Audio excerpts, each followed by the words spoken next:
All right, we are live.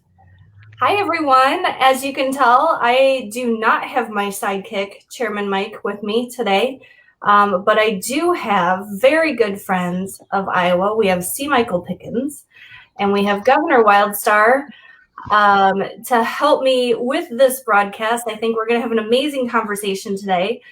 So we'll just jump right in. I'll start with you. Nickolas, what are you seeing? You're in Fresno, right? What are you seeing in your protests? I see you going live every single day. I'm watching you. So tell me what you're hearing. Yes, I'm a very avid, demonstrator. So I've been involved in these local protests here in the state of California ever since the demands to reopen the state when the coronavirus pandemic panic first started back in March, early March. So I was involved in those reopen protests and saw a slow trickle start for that. I guess because of people's fear of the coronavirus, but then as more money and more people got involved, influential people got involved in those protests, you saw them become larger. So I saw that progression as well as with the Black Lives Matter protests that have been happening here in Fresno as well, because Black Lives Matter it's not really an organization. It's more so just like anonymous. It's an idea, so anybody and everybody can get involved. There isn't any central type leader other than, I guess, the people that created the nonprofit organization itself. But here in Fresno, there aren't any official leaders of it. So lots of the protests were pretty much independent or inspired by the Democratic Party. Which I saw a big difference in getting involved with those protests versus the reopen California protests, which was organized by a lot of right-wing Trump supporters here in the state. So where the I guess Trump supporters, the Republicans, were providing more of a platform, open platform to speak, to the public. The Democratic Party had a specific message that they wanted to stay, I guess, in the tune to. So they didn't really provide any type of open mic atmosphere to those people involved. So it was a bit discriminatory there, especially seeing as there's been a growing demand for criminal justice reform. And one of the greatest ways to do that is, of course, change the, city officials that we have in leadership roles. For instance, the governor, and here in the state of California, the governor is being recalled. There's a recall initiative, and he has definitely failed, Black people, people of color, taxpayers here in the state by allowing these abuses of authority through law enforcement continue as he's been governor. So he hasn't made any attempt to, get it under control since he's been in office. And you would think he'd be the first person to go on the demand list. But because, again, the Black Lives Matter protests are being orchestrated by Democratic organizations or, left-leaning organizations or whatever, they're not really on board with the recall, which is sad because that would definitely get things going quickly. So I really want to ask you about this because a lot of people who voted Democrat they voted Democrat simply because they were under the assumption that Democrats supported criminal justice reform all along. Right. And I feel like they had the wool pulled over their eyes because right now in Iowa, I don't know what's happening in your states at all. But right now in Iowa, they're saying, okay, well, we're going to ban chokeholds. And I'm like, okay, well, you can still beat me to death. So what's that do? So tell me about what you think about the Democrats being involved in all of that. So I'm a California native, and in California, the most powerful political union there is the prison guard union. They donate more money than ever. And the Democrats have been in charge of the governor's seat, the Senate, and the House for a while now, and they've done nothing to curb, these abuses of power, police power, and they're not going to. So it's really interesting to hear from Governor Wildstar that the Democrats are running these protests, but there's no teeth to it, So. Yeah, I mean, here in California, excuse me, the Governor Gavin Newsom, early this year, signed into law the Stephon Clarke Law, which was basically a law to reduce the amount of those police shootings that we hear about in the news, to where a police officer isn't allowed to use excessive force unless their life is in danger. So this happened as a response to the killing of Stephon Clarke, who was a 22-year-old black man that was shot and killed in his grandparents' backyard for having a cell phone in his hand that police thought was a gun. So you would think one of the first things they would want to do is restore our constitutional right to bear arms. That way black people aren't seen as a threat if they actually have a gun, But instead, the governor made this law to, again, supposedly rein in those bad apple cops that like to abuse their authority and, shoot to kill first, ask questions later.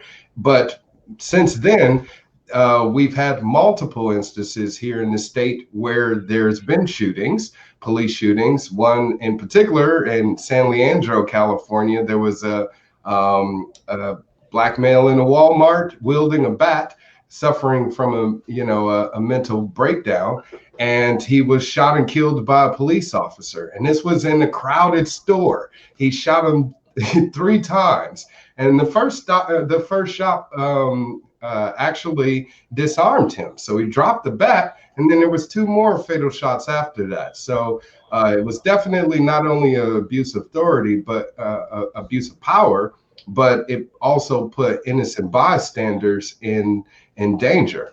So it's crazy that we do have this Democratic, controlled trifecta here in the state, and they've done nothing to reduce these police shootings or abuses of power by city officials in general here in the state. And mostly that's because it's a big money generator.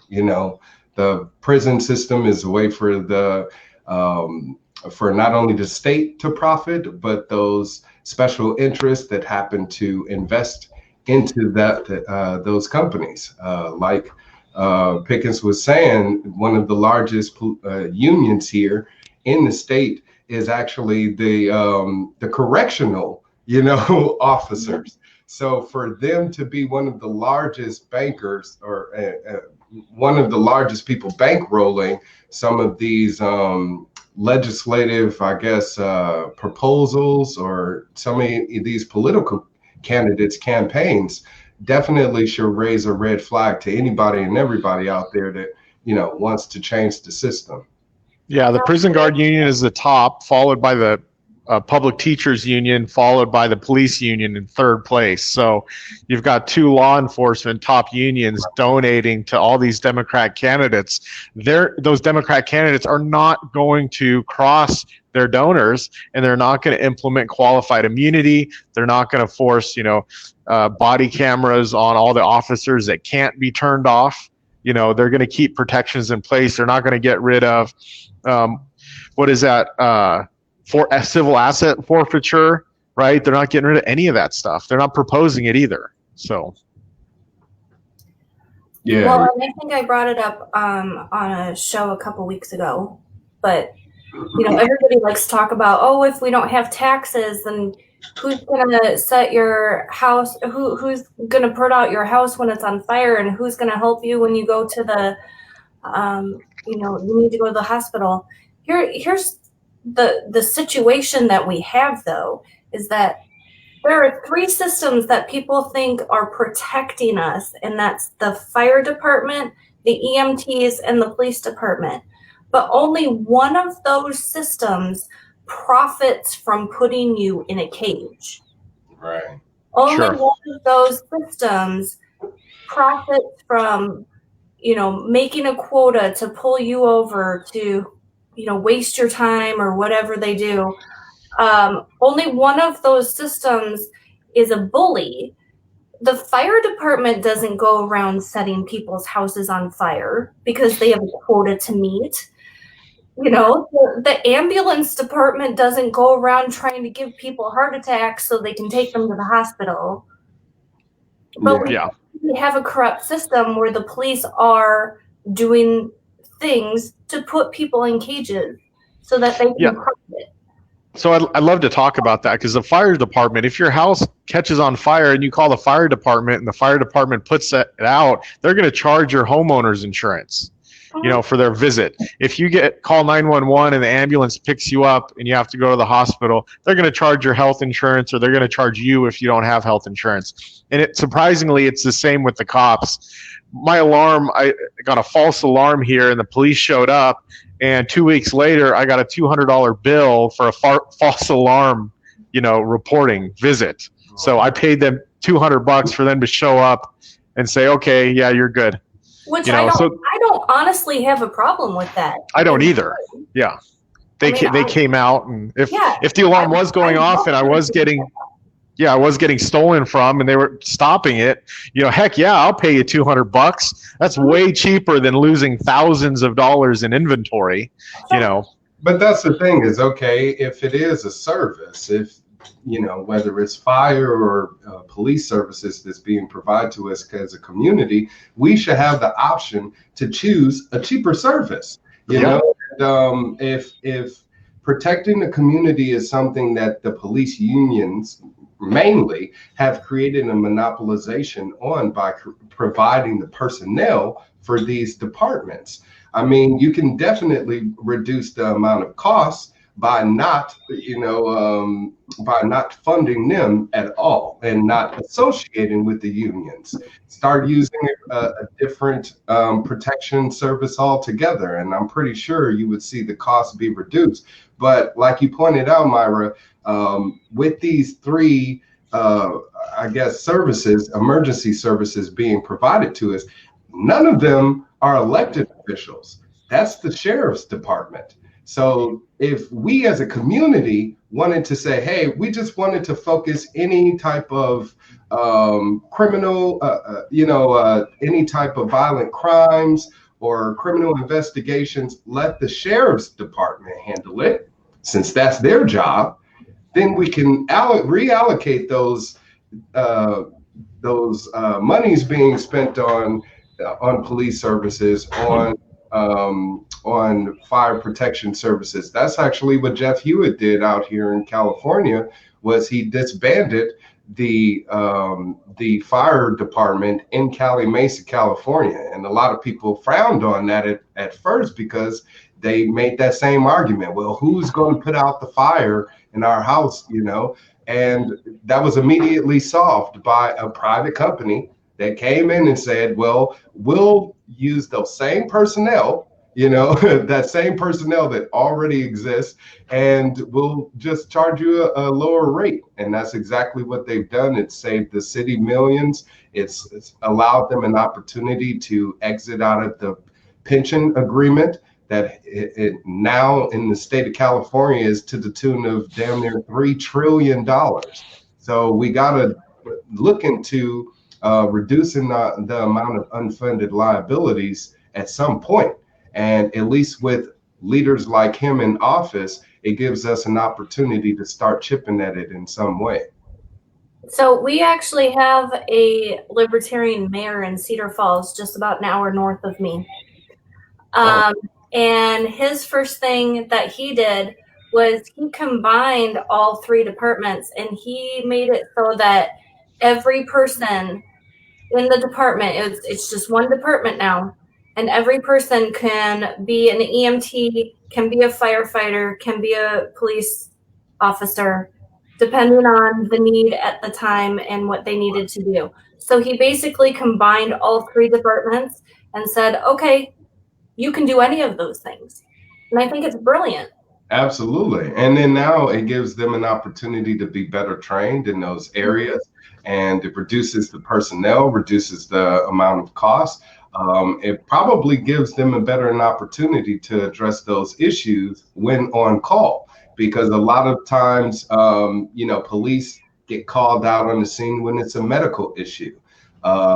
So now that they're trained, with any type of medical skills as an EMT, now they have the opportunity to address that right then and there instead of calling on a different unit to come and back them up. So that's definitely smarter than what we've got going on now. But at least, like I said, it's an attempt to reduce the size of government, which we know definitely has grown out of control.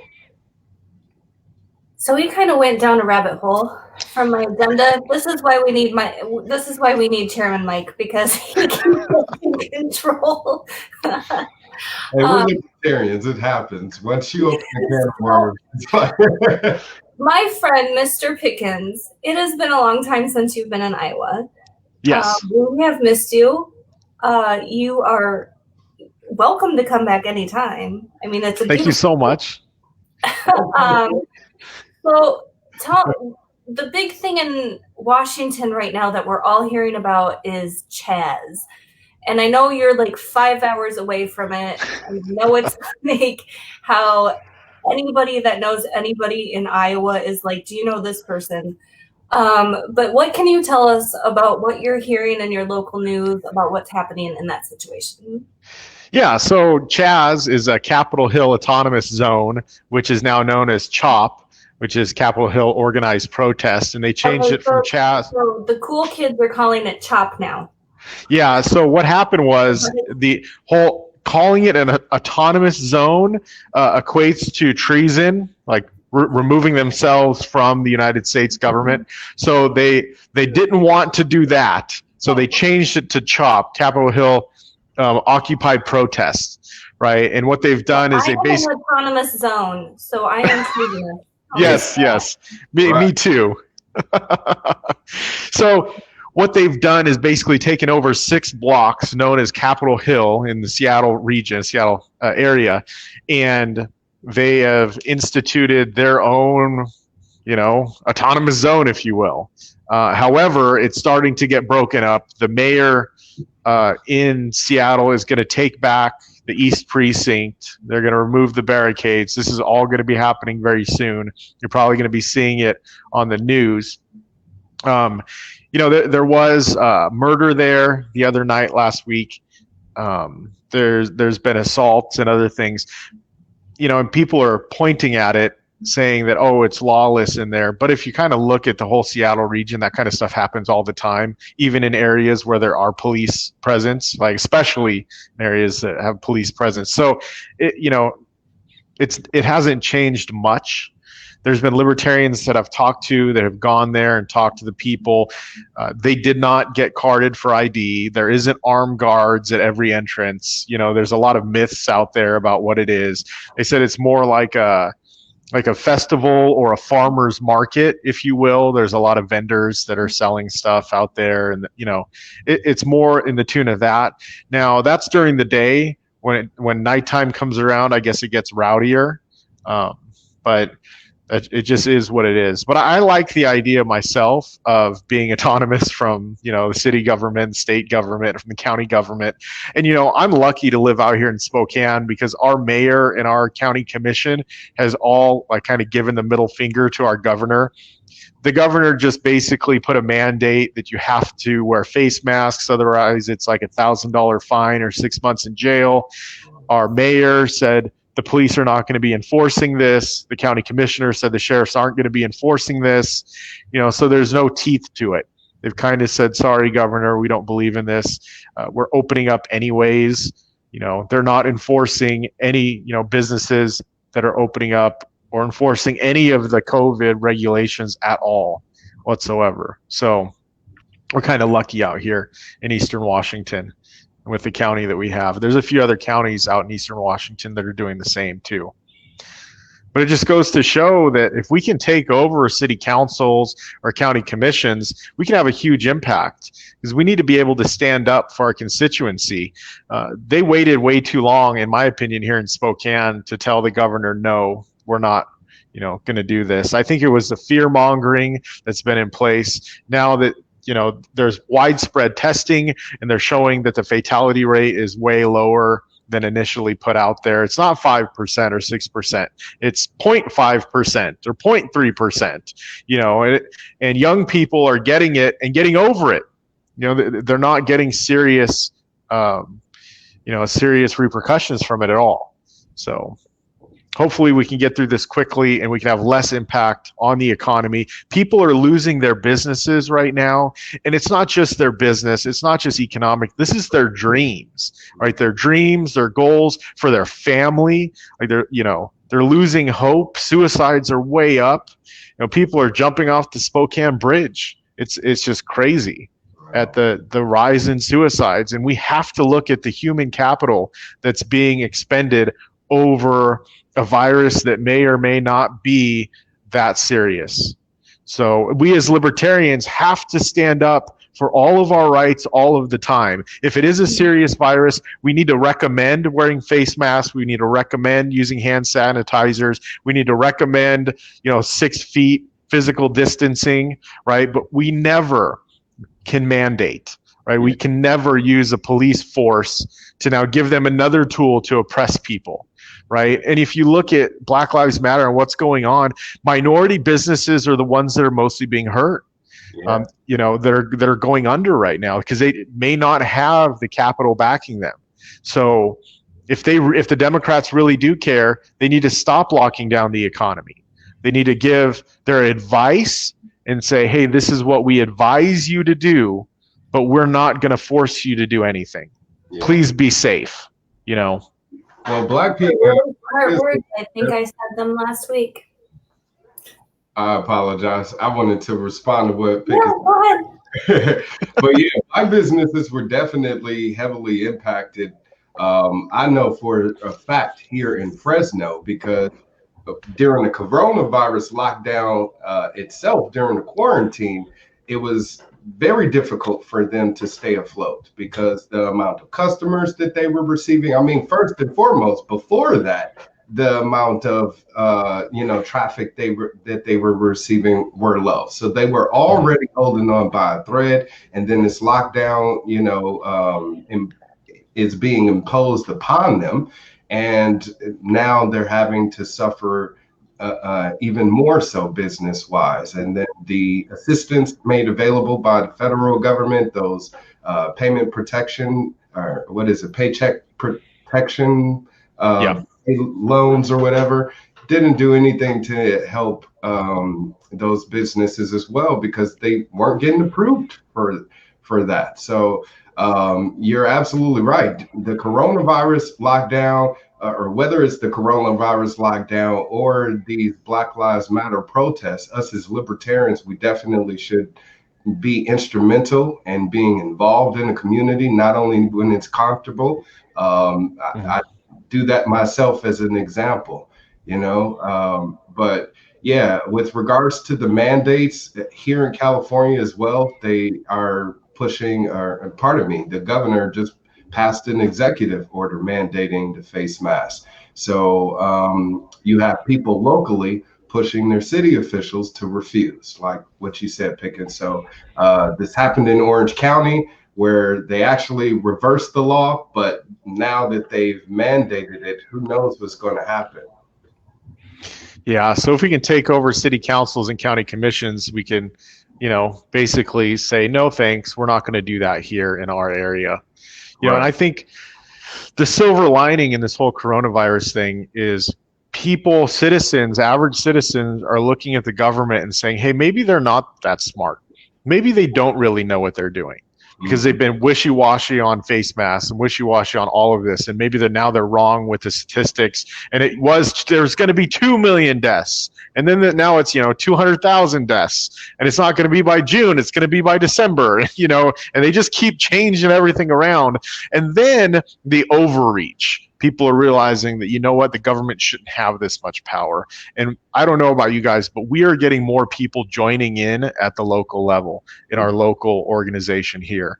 So, but I think we went down another rabbit hole because we were talking about Chaz and Chop. Matt, okay, so here in the state of California, we actually have about 20 to 30 counties, I believe, that consider themselves to be what's called Jefferson State.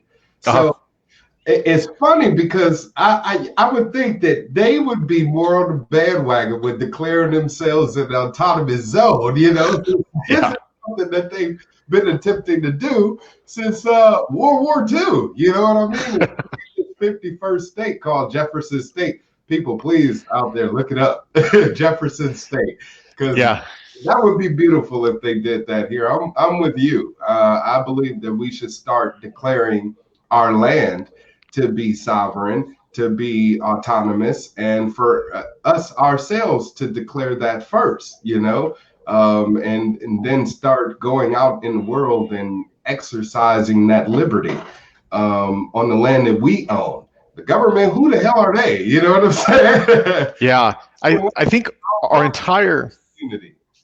Yeah, our entire government structure is backwards, right? The federal government laws supersede state laws, and state laws supersede county laws, and county laws supersede city laws. It should be the other way around, that our local stuff will supersede, you know, county, and then supersede state, and then lastly supersede federal. You know, it is, you know, we really just got to focus on all of our rights being protected. Well, it does according to the Constitution. They just don't respect it. You know, they don't. This oath and they break it immediately. So it's up to us to claim treason. That's what's really treasonous, you know. I think you hit the nail on the head, though, Michael. Is that what we look for government? I guess maybe just as libertarians, because I hear differently from other people. But what I looked for from our government was, I want to know the scientific information. Excuse me. I want to know exactly what's happening. I want to know the numbers, and I want to know what your authority figures, the people that you've put around you that say that they are the best of the best, say is the best recommendation. And that's all I want. Well, this is the problem. I want you to tell me what to do. I want you to give me a recommendation about what I should do. And then you leave me alone.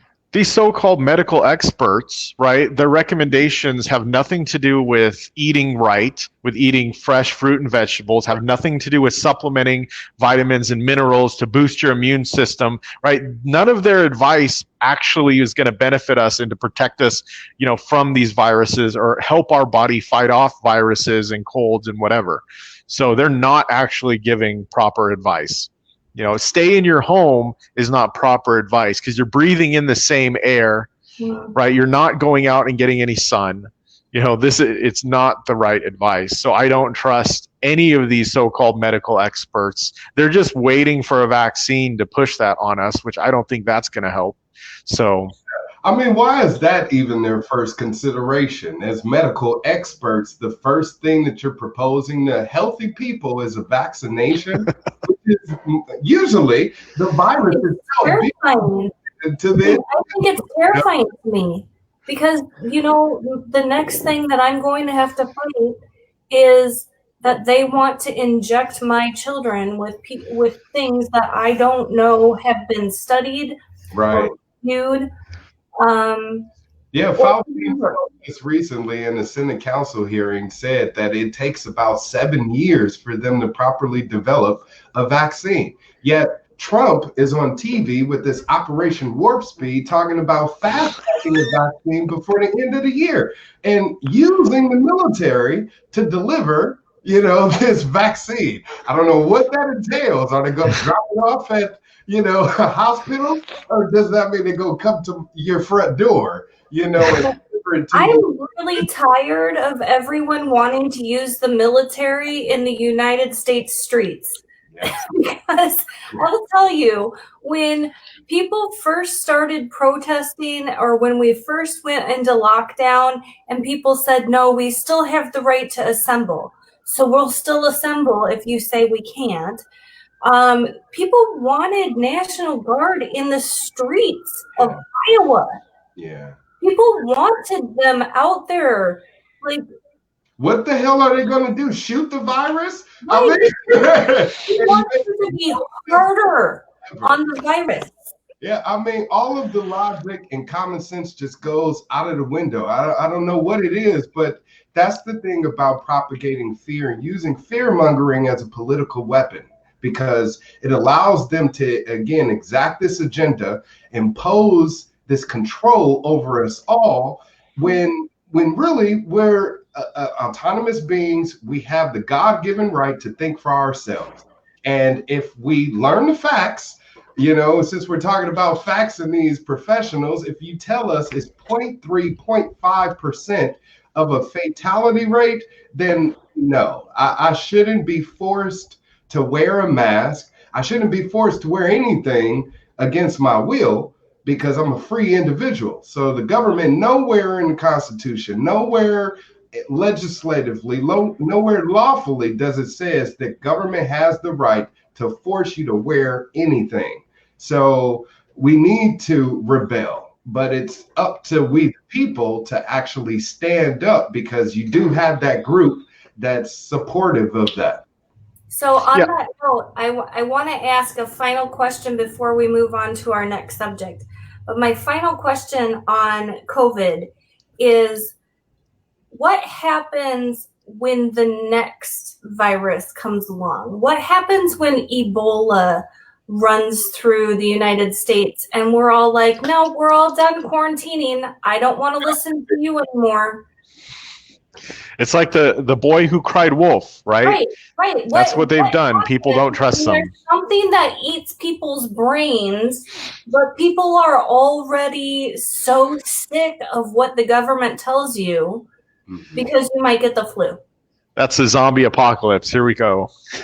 No one's like, oh, I don't trust them anymore. The zombies are walking in the street. Nope, don't believe it. Ebola's a real thing, right? What if that starts to spread? What my biggest fear is that people will feel unsafe listening to the government now. Sure.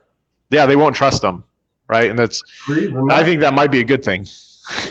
Every reason not to at all. Not if there's Ebola going around. We need to change leadership so we can actually restore the public trust and faith in leadership. These public officials that we elect into office, because God forbid something so serious as Ebola were to roll through the United States. We would hope that the government would provide us with actual options that would truly protect us. At this point, with what happened with something so minor as this coronavirus, it's going to be hard to take them seriously, even if they were to propose, such a thing. So it's sad that government officials themselves have put themselves in this position. We, as a supporter of that system, that establishment, have allowed it to, be in this dictatorial position in our lives. Yep. Well, what we have to do at the local level is just continue to do outreach. That's something we're doing here in Spokane. I sent out, when I say I at the Spokane Libertarian Party, sent out 250 letters to former libertarians in the area to try to get them back active again. And we've gotten some really good response. We've raised $480 from those letters that went out. So it didn't cost any money, it paid for itself. And then the next one, we're going to do a blast to 5,000 homes with our newsletter that we're working on. That's going to explain self-ownership and explain the non-aggression principle and explain voluntarism, and have articles in there and stories. and send them out to 5,000 homes and see what happens, and see who out there is ready to hear our message. Because I think there's a lot of people that are ready for it. And if we are successful, with this mailer that goes out, and we get enough response that covers the cost, we're going to be able to do it again and again and again, and just keep sending mailers to chunks of homes. Right. So we're trying that. And then the second thing we're working on is we're using eCanvasser to canvas precincts. Now, this isn't knocking on doors. I don't like knocking on doors. I'm a libertarian. I want to leave people alone in their property, right? I don't want to be bothered either. But we just hang them on the doorknob and just keep walking. And in the software, you could just click, the house is done, and the house is done, and you just keep moving on. You keep moving on and focus on your precinct and get people committed to their precinct. If everyone is focused on their own precinct and winning their precinct, eventually we're going to win bigger races because of that. A precinct is anywhere from 500 to 700 homes in your neighborhood. So using that software and getting people plugged in and canvassing homes, back in 2014, we focused on this same strategy, and we were able to win 5 precincts that year. We weren't able to win the races because they were state house races, but winning those precincts showed that it could happen. And if we, did that with every precinct, then we probably would have won those races. So right now with Joe Jorgensen's campaign, with Anthony Welty's campaign, we're going to be focused on how many precincts can we win. So I believe that you're absolutely right. This is a ripe opportunity for libertarians to kind of step in and communicate our ideas to the public on both the right and the left. I mean, when I was speaking with people that were identified themselves as Republican, I was able to speak about what's going on with this coronavirus lockdown, government's overreach and imposing their arbitrary laws upon us, and that was able to gain their support. And then with the Black Lives Matter supporters now on the left, on the Democrats side, I guess, we're able to deliver to them about properly defunding and disbanding the police in some situations, different ideas that we've always advocated for, and find a way to have them both meet us in the middle. So hopefully more people will pay attention to the third party candidate this year. I think more than ever before, that demand is, is there. You had the Trump Hillary thing, but Trump Biden is just like, it's up there as far as one of the most hated elections. So we'll see what happens. Hopefully libertarians, can hit that, have that golden ticket and hit that mark needed this time to hopefully just get on the debate stage. I think that'll win the election itself. Yep, getting the 15%. And we got to make sure that there's a Facebook group called Pollsters for Joe Jorgensen or something like that. But they're basically, flooding all the polls with votes. And it's exciting to see Joe winning these polls. Yeah. They're online polls, but we're getting, 60,000 votes, 40,000 votes. Like it's incredible to see. And especially, I know you both were around in Gary Johnson's 2016 race, the excitement around this race and the grassroots, people sharing, it's just really cool. Libertarians are really good at the internet, right? We're really good at posting and, posting in comments and arguing with people online. So it's working out. We've got that covered. So now if we can get the door-to-door stuff covered, if we can get local media covered, making sure our signs are out there in the streets and that we're attending these rallies and events, right. That right there, is going to be the key for us. So exactly. I believe and Myra, you've ran for office. Same with you, Nickolas. Myra, this is going to be your second time running, and you got 2,600 votes first time you ran. Yeah, so I got 26% of the vote. Or 26%. I'm sorry. Yeah, which was about 2,600 votes. Oh, nice. It kind of works out that way.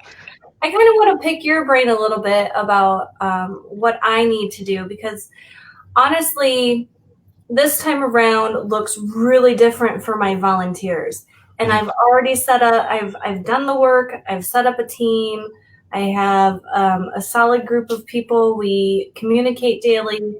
I've got somebody working on trying to build my social media. I have someone working on my website. I have someone working on videos. I just have to provide content. I have people checking my content all the time. So I've got all of that down. What I need is money. So tell me how to fundraise right now. So I'm going to send you a video. It's on the Libertarian Leadership Academy page. It's me with Anthony Welty creating his campaign prospectus. It's a 2-page campaign prospectus, and it's what you can use to fundraise with. You can send it out to potential donors, right? He just did a money bomb, right? And he's raised $8,000 in the past 2 days, and he's raised over 60 grand for his campaign. Wow. He's been putting out content, and he's been putting out signs, and he's been traveling, you know. And for you that's what you got to do. You got to target your people. So you can find in Iowa, there's per party registration, correct?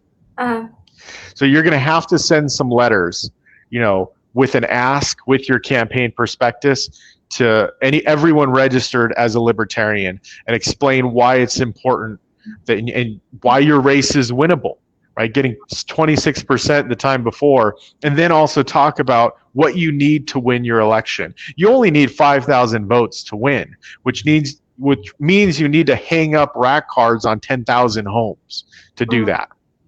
So you're going to need the money to print the rack cards. You're going to need the money to print the signs to go all around your district, right? And putting that ask in there will get people to write checks, and they see that you're serious because you just included, you know, a 2-page prospectus on your campaign, and they're going to hold that up and they'll be like, "Wow, Myra is serious." And by donating to your campaign, it's showing them that they will have impact. That's what they want. They want to have impact with their money, and you will do that. You'll give that to them.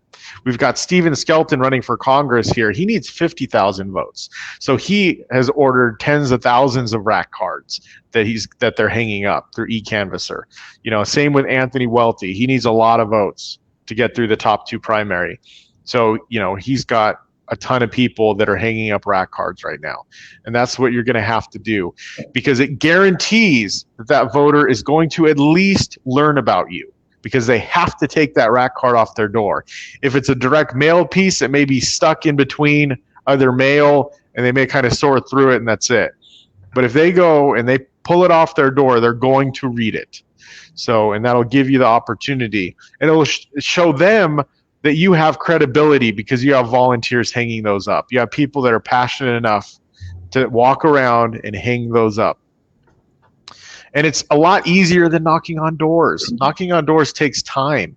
You know, you go and knock on a door, you got to wait for them to open the door. And what if no one's home? Then you just wasted 1 minute, 2 minutes of your time. If you're hanging those up, you could get 100 homes in an hour. Just keep walking, just hanging them up, just keep walking, marking them off on eCanvasser. Next,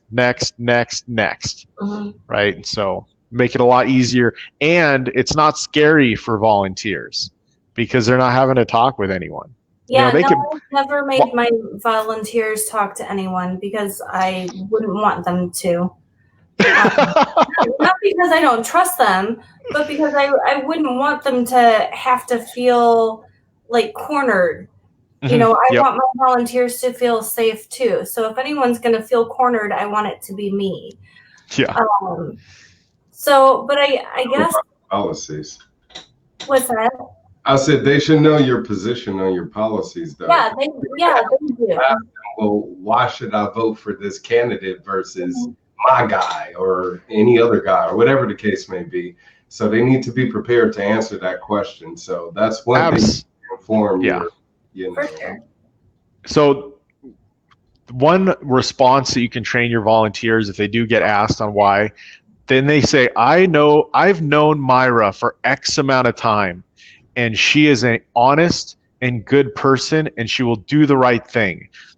That answer right there just passes the credibility onto you, and it stays away from any issue, any dividing issue. She's not going to take any type of bribes. She's a good person. She's an honest person. Saying those type of things will get people to be on board. Okay. And they may ask other policy questions after that, which, your volunteers should be able to answer, like Nickolas said. But for the initial basic.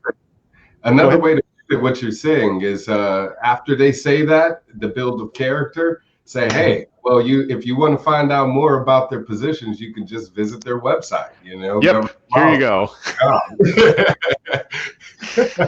and then go on, and then have your volunteer continue on. They don't need to be having 20-minute conversations with people. Right. So. No, I love it. But I mean, as far as fundraising, do I hit local businesses? Do I hit my most famous libertarian friends across the country? Expect a phone call, all of you. So bring your prospectus with you. If you're hitting local business is a good strategy, because those business owners have spheres of influence, right? They own a business. People ask me, who am I voting for, right? They're going to ask them who they're voting for. And I can tell you, if you're running against a Democrat, that person probably wants to increase taxes. I'm not saying they do, but they probably want to do that. Now, you have an in with that business owner because you want to reduce the burden that they have, right? Reduce the burden per employee that they're paying, right? Instead of paying the government and those employment taxes, that employee can make more money. Right, so you have an advantage. I definitely would talk to those business owners because they have cash flow. I don't recommend trying to call other libertarians from other places around the country because they're trying to focus local. Candidates call me and ask for money, and I'm like, dude, I just dropped $500 in my local county organization. I'm trying to win in my city. I'm trying to win in my area. And that's what you should be encouraging other libertarians to do. You've got to focus on building your network and building your base within your district. So highly recommend hitting up those business owners. Those guys are the ones that can write you $1,000 check, $200 check, something that will make a difference. I'm not saying small donations, except those two, but you get those bigger donations, that's what's going to buy, your 10,000 rack cards. If you can get a $500 donation, that covers 5,000 rack cards. That'll have a huge impact, and that's what they want. They want a huge impact. So, I think Michael Pickens just turned me down. I did. I did, yes. Oh, what is my Connor Jr. happens to be up? Just getting around to turning in. Absolutely hate missing this tonight, but you guys are killing it. Thank you for taking on the hosting duties. You're welcome. Be safe. Yes. Please. I hope he feels better. I'm disappointed that he's not here on the call. I've been friends with the last two chairs there in Iowa. I'm a lifetime member of the Libertarian Party of Iowa. So anyone listening to this or watching this, please join the Libertarian Party of Iowa. Join your local county organization. Become a lifetime member. I didn't bring my pin, but that's okay. Mike, maybe we'll do this again sometime. And I'm definitely open to that. We've got about 12 minutes. You guys have a plug? Yeah, what are we talking about? What business are you running? Can I add to the money thing? Yeah, do it. Just from personal experience. I mean, because I was, I guess, I did receive a bit of my training as a candidate through the Libertarian Leadership Academy. So I'm a jump on Pickens here because that whole prospectus thing, man, fuck that. I mean, it's cool and all because, believe it or not, I got more money with my mouthpiece than with a business proposal. Sure. And it's pretty and all, don't get me wrong. It's great when it comes to particular individuals, if they want to see it in writing or whatever, broken down, etc. But the majority of people really just want to be motivated enough on the spot with what you have to say. It's kind of like you got to look at a donor like a voter. You got to sell them on why they should vote for you or donate to you, just like why you would tell a voter why they would vote for you. You know? Absolutely, yes. And, I've had multiple donors cut $500, $100, $1,000 checks simply because of that. Because I've done speeches. I would say that get out there and do as much as you can, as many rallies, as many appearances as you can, and as many events. Get your face out there. That's what's going to matter the most, because the money is buying you attention, buying you exposure. You know what I'm saying? So you want to bypass any of what you can do with money, with a true grassroots effort. You know, get your ass out there in as many events that you can, as many bars, as many protests, whatever the case may be. Get out there so people in your district know who you are. And Pickens is definitely right. As far as materials, those handouts are definitely going to be better than going door to door. I've done it myself, and trust me, in an hour, you've hit probably 12 houses, and you're like, okay, I'm done with this, you know, because you will spend maybe 10, 15, 20 minutes speaking to these voters. You are the candidate, so they're going to want to know your position on, you know, these issues, or why should they vote for you. So if you get caught into those conversations, those exchanges, then it's going to draw out that time. So going around with mailers, something like that, is definitely going to allow you to be able to cover more ground. Go out to any malls. If some of them don't allow it, because the mall is private property, the parking lot. But if they're parking on the street, that's any man's game, you know. So you can go down every car, putting a business card in every, you know, passenger driver's side door. That way, you know, every car has your material. The more people you can get in helping with that, the better. And they definitely need to be dedicated. They need to, you know, bleed and sweat your campaign. They need to be truly, truly dedicated towards helping you, because those are the type of people that are going to make it count. You'll probably have 2 or 3 of those solid individuals. So try to get as many as you can, not only on the street promotion side, you know, the physical side, but the keyboard warrior side, like Pickens was also saying, you know, the Libertarians got a soldier base, you know, keyboard warrior. So you definitely want to tap into those people that can help you out online as well. But it's a mix of those things. Going out to businesses, those local businesses that want to get away from that. Some of them have political affiliations. That's going to make them deter them away from wanting to get involved with you for whatever reason. So aim to look at those more independent-minded businesses towards donating. Awesome. Yeah, so yeah, some of the business owners are going to be Republican or Democrats. The Republicans don't have an option in this race. You are their only option. So you know, definitely target them as well. There's more that you agree with them on than not. So yeah, if you got a top 2 thing going on, that's easy. You know, when there's multiple candidates, it's much harder. You know, I was going up against 5 other guys, but yeah, when it's just you and one other opponent, oh yeah, just go after whoever. If your opponent is a Democrat, right? Yeah. Oh yeah, go after the Republican base, the independent voters, no party preference.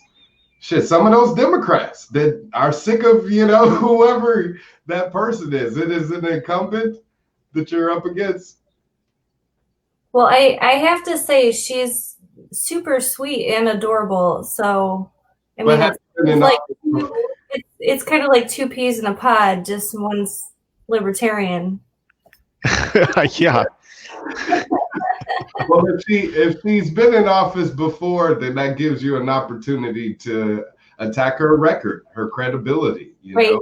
Right. And, hey, she's already served as a public representative. Let's get away from that and get something different. That's you. Sure. No, I love it. All right. So, Mr. Pickens, what's your plug for your business right now? What are you doing? Yeah, so, the Online Libertarian Leadership Academy, if you send me an email, I get you free access. It's Michael Pickens at libertarianleadership.org. There's all kinds of training in there.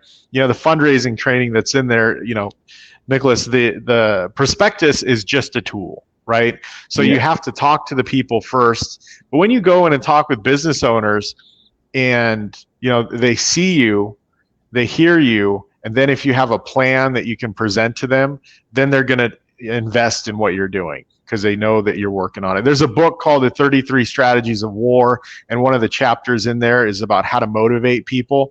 And when people hear you talk about your plan for winning, they will come on board because they want to be following someone with a plan. It's human nature, and a plan for winning. They want to be on a winning team. So if you can put that confidence out there that you are running to win, you've already ran, you know what you did wrong, you know what you can do better, this is the time that I'm winning. Join me. Now is the time to join me. They're going to be like, okay, well, I'm not a Democrat anyways, so hey, I'll join you, right? So getting that confidence in your voice, Nickolas, you're absolutely correct. You got to run your mouth, talk to as many people as possible. It's a huge numbers game going to any business and every business, right? And you want to think to yourself, SW, SW, SW, SW. Some will, some won't. So what? Someone's waiting, right? And if you have a sales mindset that you're only going to close 1 out of 10 people, you're going to go out there and you're going to have a lot of success. Because if you talk to 10 people and only 1 says yes, and I'm going to vote for you, that's a successful day, right? But if you get 2, or if you get 3, or if you get 4 people to say yes, it's even better. You're going to be even more excited and motivated to go out there. And then what you want to do is share your successes on social media. Do a live stream. Hey, I'm at this business here. They've just committed to voting for me. They're going to tell their friends, we're making it happen. This is the time that we're going to win this election. Thanks, you guys. Thanks for supporting me. I'll see you tomorrow. Boom. Just like that. 10 seconds, 20 seconds, and you're done. And now everyone watching that's like, oh, Myra's going to win her election. I'm going to talk to other people about it, or I'm going to throw her $20, or, because they want to invest in a winning team. So that's my recommendation. Right about You heard it here. Michael Pickens' recommendation is that you throw me $20. That is my recommendation. So if you're one of those libertarians who isn't actually active locally and you have extra money, give it to Myra. Give it to Myra. What's your website? Oh, wait. I think I have a ticker for that. All There right. we go. Your last name, by the way. I don't know how that happened. Governor Wildstar, tell us. What are you doing? What are you up to? Me? All right. Well, I am a lone wolf out here in Fresno and rebuilding the county party. So definitely contact me because I'm the Tim chair. So I'm the temporary chair of the Libertarian Party here in Fresno County, and I'm rebuilding it as quickly as possible, doing my best to get people mobilized here in the city as well as the county and state, so we can get involved in some of these community events. That's more so my forte as a community activist, is just getting involved on the grassroots level. So I'm very instrumental in being involved as boots on the ground, but I'm also doing my best to get involved in this recall campaign for Gavin Newsom. I'd like to get as many people signed for that as possible. We need wet signatures, so I'm involved in a recall for Gavin Newsom. please contact me for that. And you can reach me at governorwildstar.com. All my social media connections, Facebook, Twitter, Instagram, all that, it's available on my website, governorwildstar.com. Because if we can successfully recall Gavin Newsom, guess what? I will run as a candidate to, unseat him in the special election. So if we can get that ball rolling as soon as possible, then I will be running as a candidate for governor here in California. Awesome. Is that right? GovernorWildstar.com? Yes, governorwildstar.com. And as my... What was yours? Right. I don't do this. GovernorWildstar.com. And I'm also host of Black Side of Liberty, a live stream show that I host twice a week, Tuesdays and Thursdays, 3 p.m. Pacific time, on my Facebook and YouTube, which has over 25,000 subscribers. So please definitely connect with me on YouTube as well. Watch any and all of my videos, my protest videos, my Black Side of Liberty interview videos, my videos of me at court challenging the damn prosecutors, a court system, battling traffic tickets like a libertarian should. So check out all of that. No, I love your videos. I watch them whenever I can catch them, and it seems like I just happen to be on Facebook when you're there, and I always try to say hi. Yeah, appreciate it. Being part of that audience, because I love it. I love your show. It's really good. Thank you. All right. Well, we are at an hour, so Mike usually puts this out, and thank you so much for having me. It's great seeing you again, Nickolas and Myra. Hope you guys keep kicking ass. I love, you guys are my West Coast friends. We should have renamed the show the West Coast Show. For sure. And we appreciate it. This is a coast-to-coast connection, and we definitely got to make that effort to bring back liberty, because it's a global effort. I've actually spoke to libertarians in Uganda, Africa, that are attempting to create a libertarian party there. So if we can get as many people involved in this effort as possible, I think we can establish a true libertarian government here sooner than later. Yeah, so I forgot to tell everybody to share this link when we first started. So after we're done, go ahead and share, and people can see it after the fact. It doesn't have to be live. Absolutely. But I am so happy to have you guys here. I love you. Love you. Thank you for having me. Love you as well. Pleasure. Guys, have a great weekend. Same to you all. Long live liberty, y'all. Peace.